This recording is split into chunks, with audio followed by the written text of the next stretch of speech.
Nako!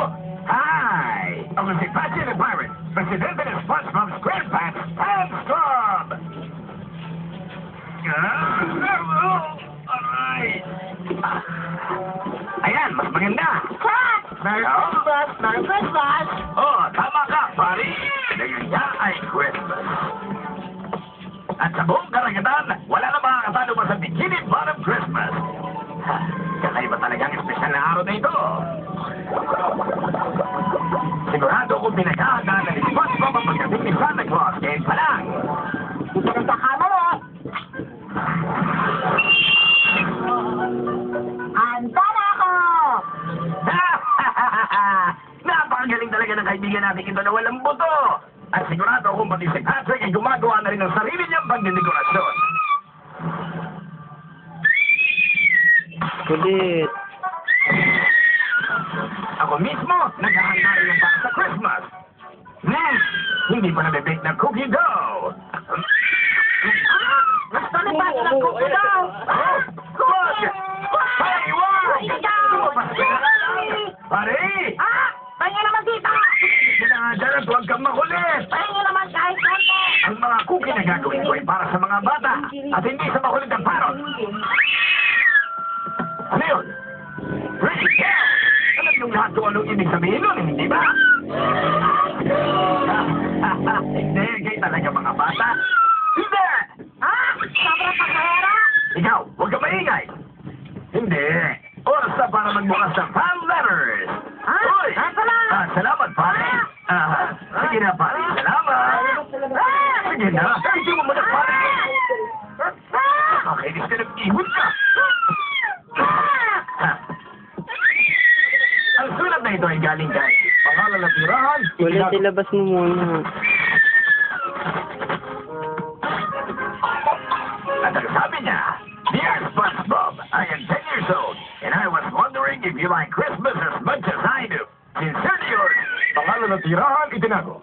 Isang napakagandang tanong. Pero alam mo, hindi palaging ipinagdiriwang ang Christmas sa Bikini Bottom. Sigurado ka? Ganun na nga, malahibuhin kong kaibigan na sobrang kulit.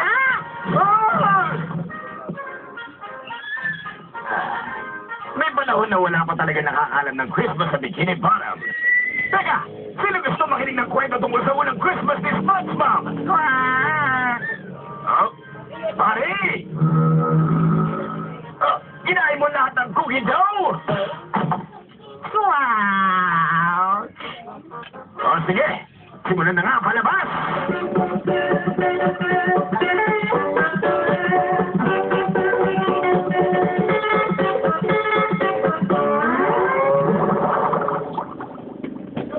Ngayon, palihim akong susugod at bibigyan si Daddy ng isang matinding sorpresa na running move!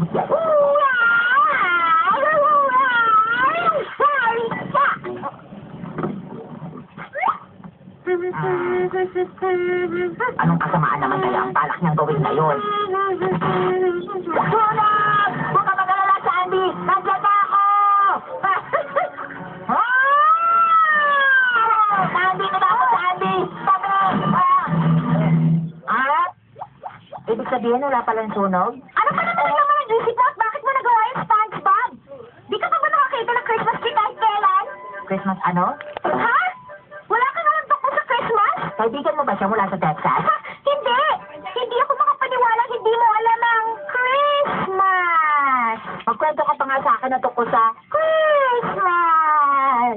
At nagkwento na nga si Sandy ng tungkol sa iba't ibang uri at hugis ng candy sa ganitong panahon. Sinabi niya tungkol sa mga duwendeng gumagawa ng laruan at lumilipad ng mga reindeer. At higit sa lahat, sinabi niya tungkol sa tinatawag ng lahat na Santa Claus. At ang lahat ay nagtungkol na rin gusto nila ang fruitcake. Tita, Ang pinakamaganda sa lahat, pwede ka sumulat sa taong ito, si Santa Claus, at sabihin mo ang gusto mo. At pagdating niya, ibibigay niya yun! para pala sa Genie. Parang mo ayaw niyo maniwala. Pero yung tao na sinasabi niyang namimigay ng regalo ay malapit kong kaibigan. Pero yung sinabi na Mr. Pratt, kunin niyo na to. Simulan niyo na ang paggawa ng sulat. Hindi ko lubos maisip na merong magdiriwang na okasyon kung saan may isang taong persahang papasok sa mga bahay para lang mag-iwan ng mga regalo. Parang isang Genie. Tumahimik ka, Squidward! Hindi ako mapaisip ng mabuti. Kasing ganda ito lang Uncle Cheque. Direkta mula sa First National Bank ni Santa Claus. Ay, nako. Oo nga. O sige, sino susunod? Ako na susunod! O ito, Patrick. Wala naman nakasulat sa papel na to. Sa ngayon, wala pa. Yippee! Isang sumusunod na stick! Sige na, Squidward. Sulat ka na rin. SpongeBob, pwede ba mag-isip ka? Walang magbibigay sa akin ng regalo dahil lang gumawa ako ng walang kwentang sulat sa kanya. SpongeBob, napulit ang papel ko. Pwede pang makahingi ng isa pa? Aba, siyempre naman. O ito. Okay, Squid. Wait, SpongeBob, salamat. Dear Santa. Naku, napulit na naman. Ganito, Patrick, manood ka. Dear Santa, kung tatanungin mo ko kung anong gusto ko sa Christmas, ang gusto ko lang naman ay bisitahin mo sana ang mababait na tao dito sa Bikini Bottom. Yun ang aking hiling. Patrick, ginawa ko makinang to para lang magpato ng mga bote sa ibabaw ng dagat. Ang pag-asa ng lahat ay nakasalalay sa tagumpay ng kanyang paglalakbay. Magsiiwas na kayo!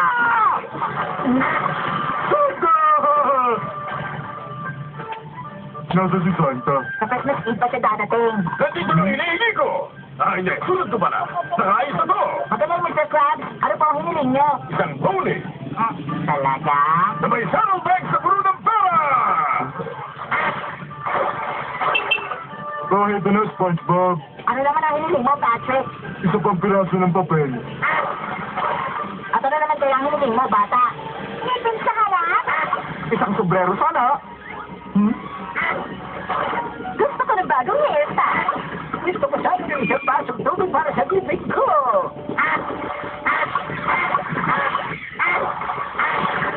Magsitabi kayo, dadaan ako, bilis! Magaling, Squidward, natapos ka rin. Ano ba ang iyong kahilingan? Ang hiling ko lang sana, ang mga tao dito sa Bikini Bottom ay tumigil na sa pakikinig sa mga kwento ng isang baliw na patuloy na naniniwala at umaasa sa isang malabo at walang kwentang bagay. Ako, Squidward, sana bigyan ako ni Santa ng dictionary para naman maintindihan ko ang mga sinabi mo. O sige, kayong lahat. Ngayon ang padala na natin kay Santa mga kaibigan natin. Kailangan natin paganda ng pagdating niya.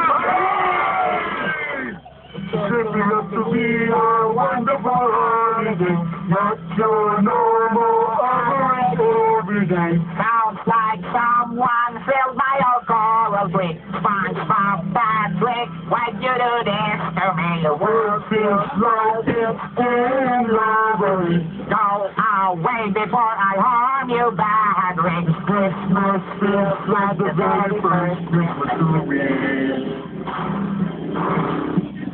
I'll be shopping, decorating, and floating on snow. Patrick is an underdog, so. One full day, would you look at that time I should go? People seem a little more brotherly. Here's a special something to you from me. Even on a church on Christmas, it smells so sweet. This Christmas feels like the very first Christmas to me.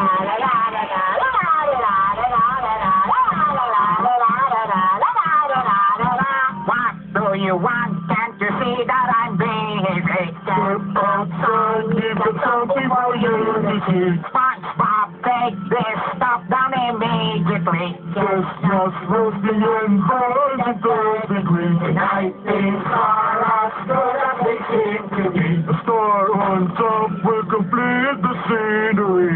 Christmas feels like the very first Christmas to me.